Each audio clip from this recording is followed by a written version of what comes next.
Jamie Raskin didn't raise his voice. He didn't need to.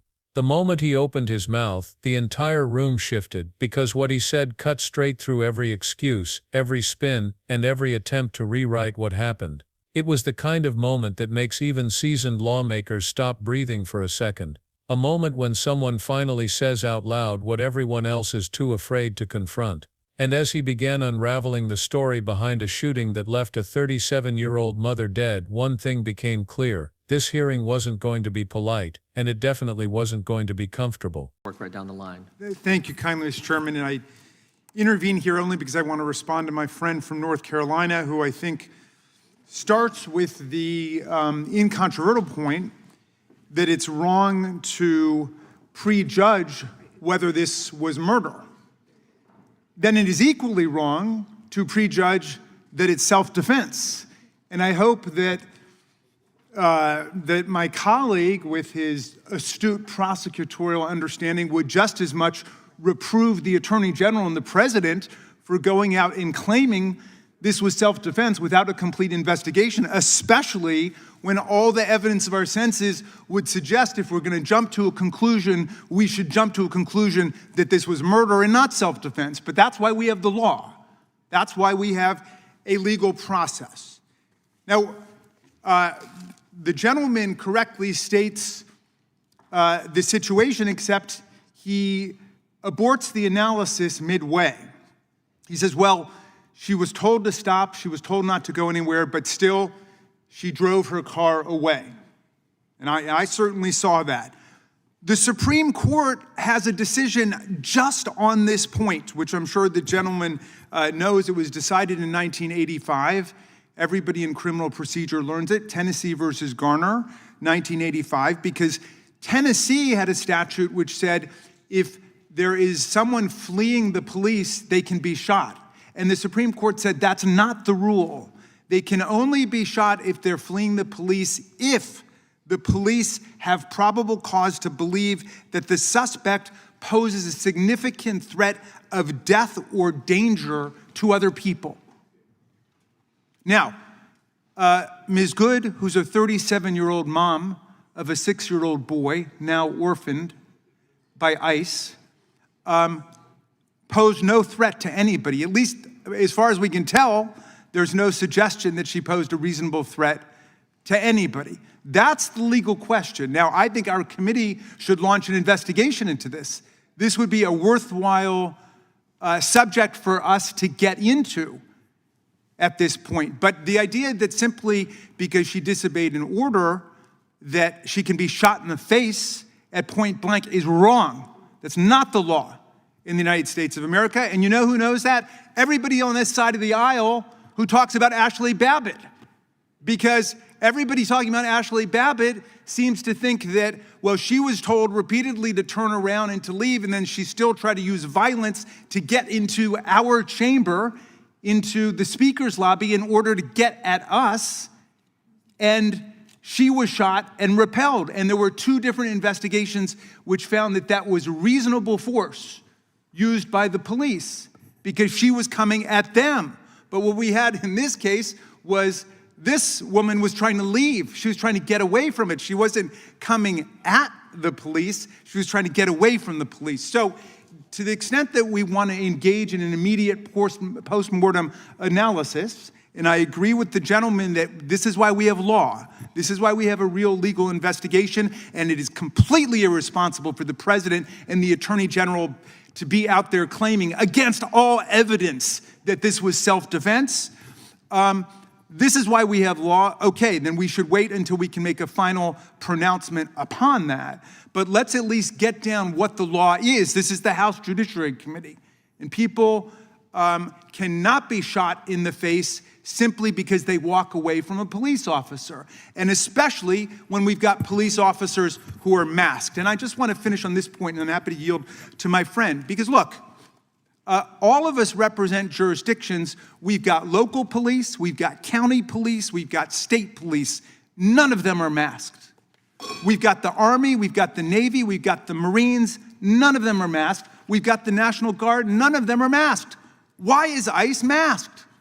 This is what we want to know. Nobody's given us a good answer for this. Now, one suggestion comes from the fact that we have multiple January 6 defendants who are working at the Department of Justice itself, including Ed Martin and Jared Wise. So if they're hiring them at the Department of Justice, presumably they're hiring them at the Homeland Security and ICE, and maybe they don't want them to be identified because, of course, those people were very well video documented on the day of January 6th.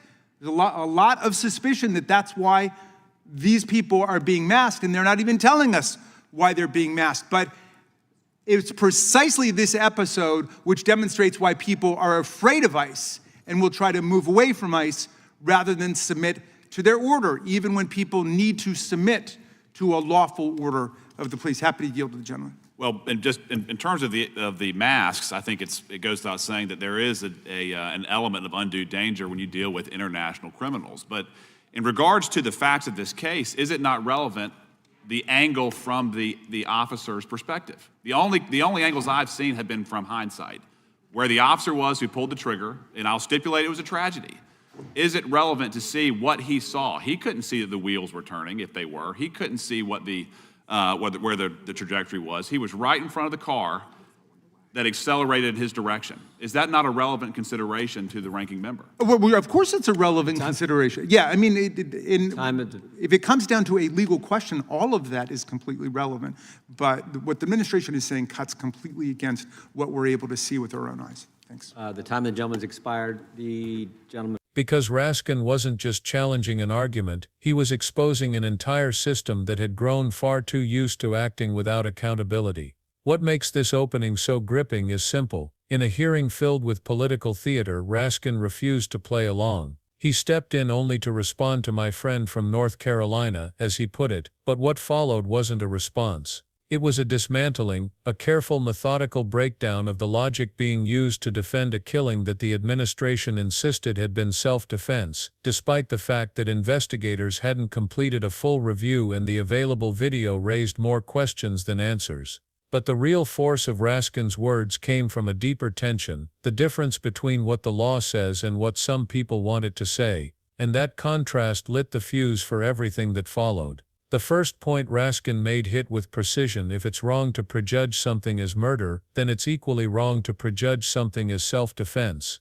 That simple line cracked open the entire debate. Because while one side cautioned against making conclusions too early, the highest levels of government had already made one, declaring the killing justified before the facts were even clear. Raskin didn't hide his frustration. He called it irresponsible, and he made it clear that his issue wasn't with people trying to understand the event. His issue was with officials using their authority to shape the narrative before investigators even had time to gather evidence. And for viewers hearing this for the first time, the contradiction was impossible to miss. But then Raskin went deeper. He didn't just argue emotion or instinct. He cited the law. Not vaguely, not rhetorically, he named the Supreme Court case that every lawyer studying police force must learn, Tennessee v. Garner, 1985.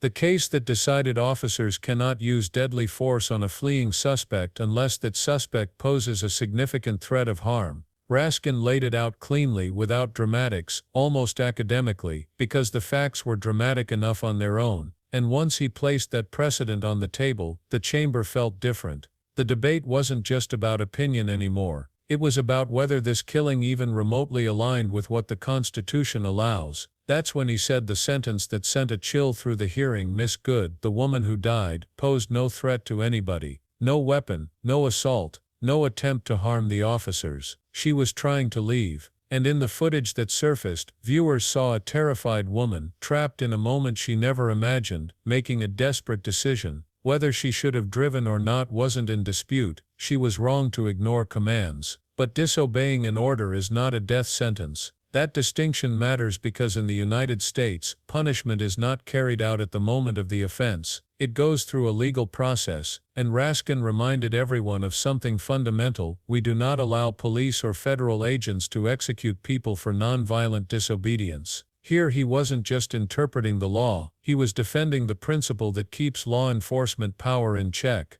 And as he spoke about Miss Good, a 37-year-old mother whose 6-year-old child is now without her, the debate stopped being abstract. It became real. A family changed forever. A life ended. a community traumatized. And the most haunting part of his argument was that the law is designed precisely to prevent this exact scenario, yet here they were, analyzing how it happened anyway. But Raskin wasn't finished. He turned toward a comparison almost no one expected him to make, but once he did, the hypocrisy became impossible to ignore. He referenced the shooting of Ashley Babbitt on January 6, a case that many of the same lawmakers fiercely debate. He pointed out that some people insist she had been unjustly killed despite the fact she was actively breaching a secure doorway, ignoring repeated commands, and advancing toward officers while a violent mob surged behind her. 2 investigations concluded that her shooting met the legal standard for reasonable force, and yet some of the people who defend Babbitt loudly and aggressively were insisting that Miss Good, a woman attempting to drive away, not toward officers, was a justified target for deadly force. The contrast was stark. Why, Raskin asked, is one case treated with endless sympathy and outrage, and the other brushed aside as self-defense without even waiting for investigators to finish? He didn't answer the question directly, but he didn't need to.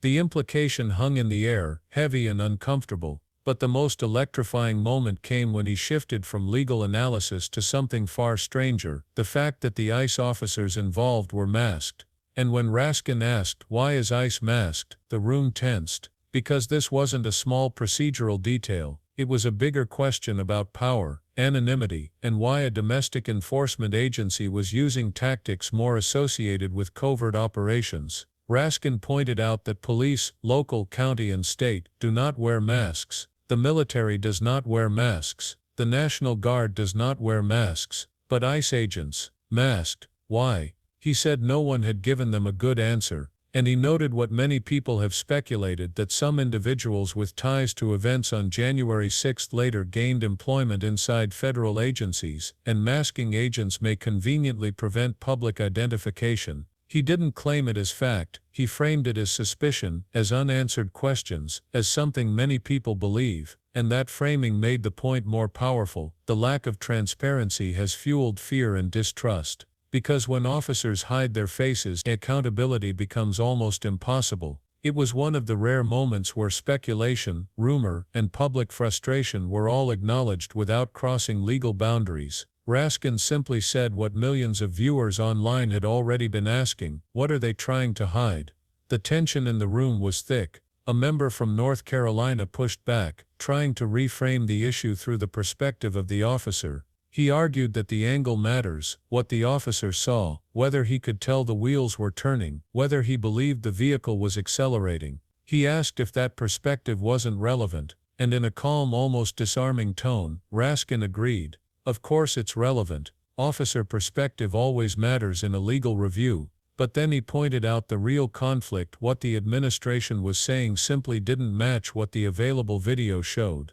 This wasn't about viewpoint. It was about the government issuing a conclusion before the investigation had the chance to reveal the truth, and that was the heart of his argument. The rush to declare self-defense undermined the legal process that should protect both law enforcement and civilians. What makes this moment so gripping isn't just the policy debate, it's what it reveals about public trust. Raskin laid out something that many communities feel but rarely hear spoken in Congress: people fear ICE. Not because ICE exists, not because of the concept of immigration enforcement, but because the agency has developed a reputation for unpredictability, excessive force, and secrecy. And when officers show up masked, that fear multiplies. People don't know who they're dealing with. They don't know whether they'll be treated fairly. They don't even know if the person confronting them has a history of misconduct or violence. That fear explains something crucial: why Miss Good may have panicked. Why someone might try to drive away, even when they know they shouldn't. When you believe the people approaching you might not treat you with dignity, or might not even follow the law, you stop thinking rationally. You start surviving. And Raskin didn't defend her decision to flee. He simply explained the human reality: fear drives desperate actions, and when fear is the byproduct of government practices, the responsibility lies with the institution, not the victim. As the hearing continued, the divide between lawmakers became more obvious. Some insisted this was a simple matter: officers gave commands, commands were ignored, a threat was perceived, force was used. but Raskin's detailed legal analysis exposed why this framing was incomplete.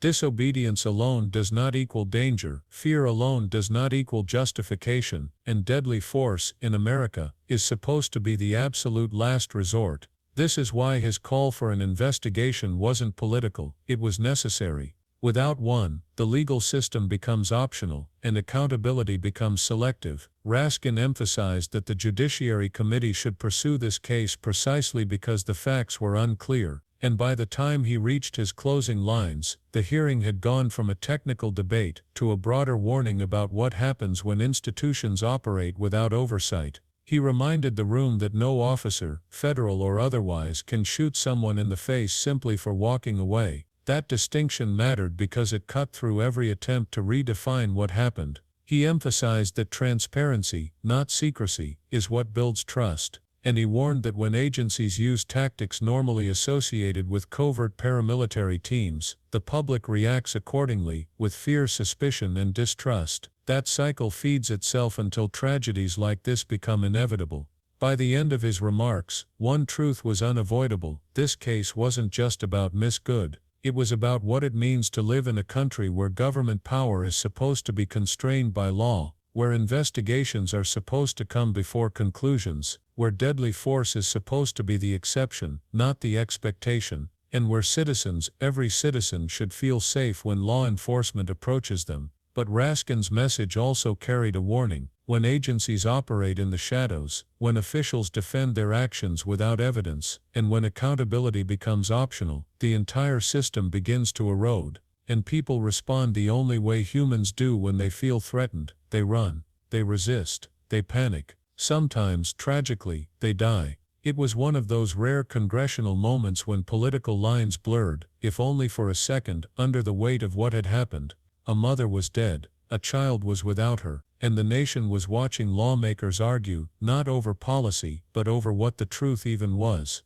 And that's why this moment matters, because Raskin wasn't just arguing against a narrative, he was demanding a return to the rule of law. He was demanding that officials stop choosing convenience over truth. He was demanding transparency in an agency that has built walls of secrecy around itself. And he was demanding justice for a woman who, regardless of her decisions that day, did not deserve to lose her life. But the larger question remains unresolved, and it's the one viewers can't ignore: if the law is clear, if the video contradicts official statements, and if masked agents continue operating without explanation, what else is happening behind the scenes? And how many more cases like this exist that never reach the national spotlight? The answer is uncertain, but one thing is undeniable: the more these moments come to light, the harder it becomes for agencies to operate without scrutiny, and the more lawmakers like Raskin push back, the closer the nation gets to understanding what accountability should actually look like. If you found this breakdown important, make sure you subscribe, like the video, and share your thoughts in the comments. Your engagement helps bring more attention to stories that deserve to be seen and heard. Stay tuned, because the next chapter in this unfolding debate is something no one will want to miss.